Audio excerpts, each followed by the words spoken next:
this video, let's see how to install 30mm wheel spacers on your Land Rover and see what is the difference. Let's get it.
The special design of this BONOSS active cooling wheel spacer is the petal-shaped groove on the back.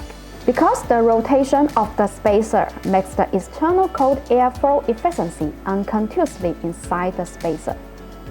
While cold air flowing, the heat of the braking system is taken away, thereby achieving the effect of active cooling, improving braking efficiency and reducing overheating of brakes.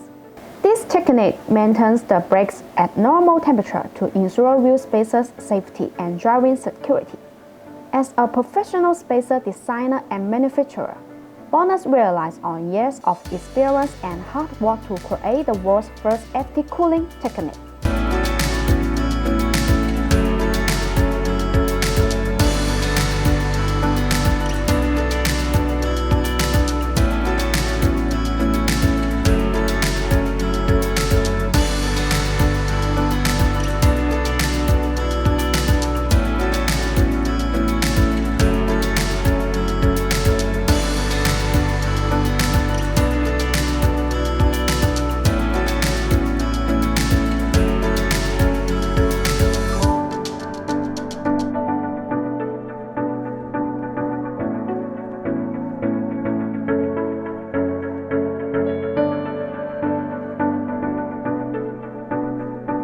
See you in the next video. Thanks for watching and have a great day.